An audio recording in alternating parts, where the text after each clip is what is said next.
Hey, Mr. Howard here. Just coming to you with my first episode of a little bit of discussion about the novel I'm writing and why I made the choices that I made and, sort of the literary terminology and stuff that goes along with it. So last time I read to you the prologue and chapter 1 of Faraday's Mirror. The prologue involved Chief Aldrich and the burned down house. Obviously, this is mostly exposition. You need to learn some things. You need to learn the setting. The setting is 1995, New Hampshire, a college town. So you're getting a lot of that exposition about where and when this takes place, what time of year it is. It also raises tension. You find out that the house burned down, that the two boys are missing, that they can't find the bodies. I'm trying to make it tense. I'm trying to introduce characters. There's characterization that I put in there.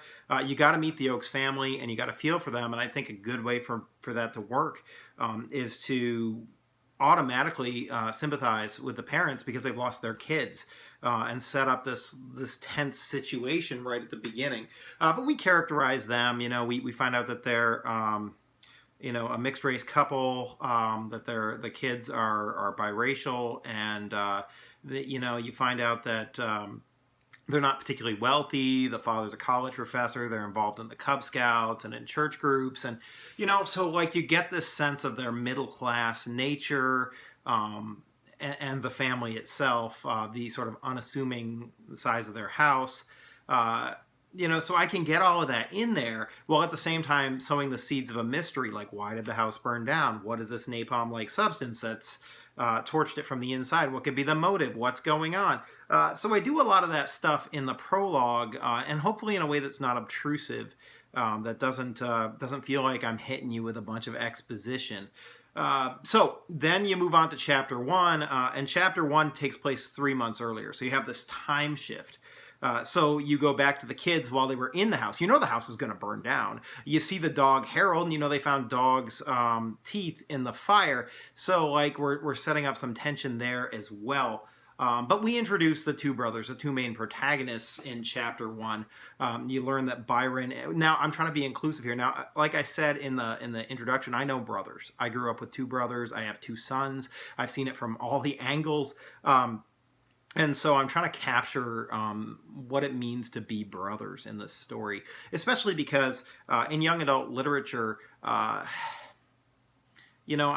especially with two sons going through and reading young adult literature, that relationship isn't shown very much. You don't see a lot of brothers. You see a brother and a sister because people are trying to be inclusive and include girls in the story. And there's a lot more stories with female protagonists right now than male protagonists. And to be honest, as a teacher, I watch the number of students I have.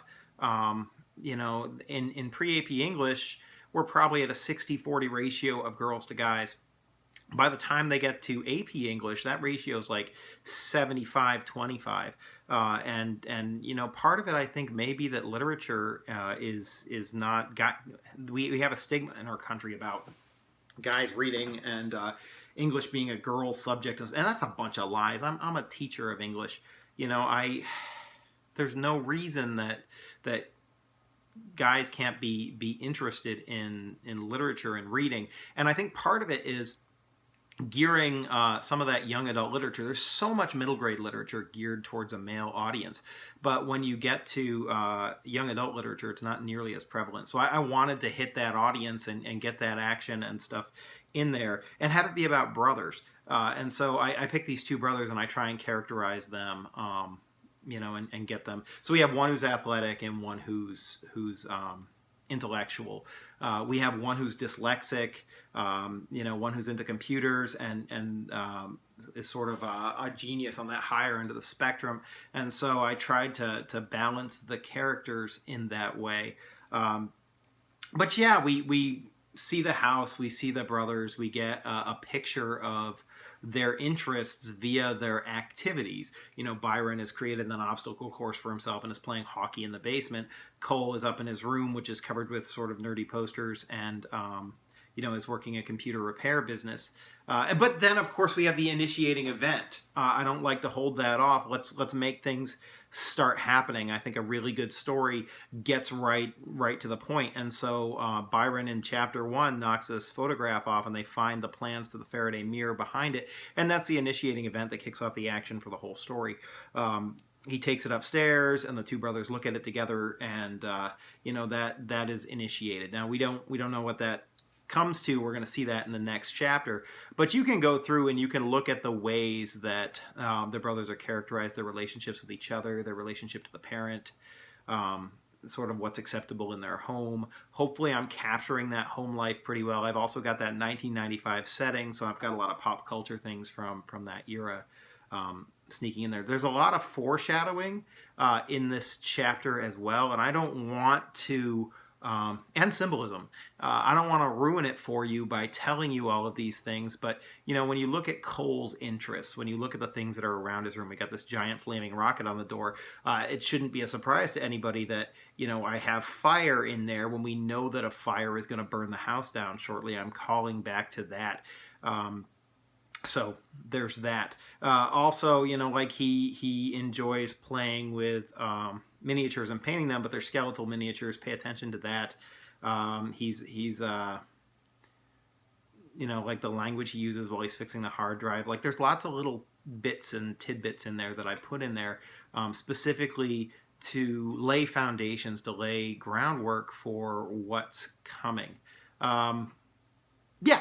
So that's just a couple of chapters. I'll try and touch in every couple of chapters and let you know some of the things that I've been doing to build interest, to build the story, and hopefully you can appreciate that. I'm going to read 2 more chapters today and upload those as well. So I hope you're all doing well. Thanks for watching, and see you soon.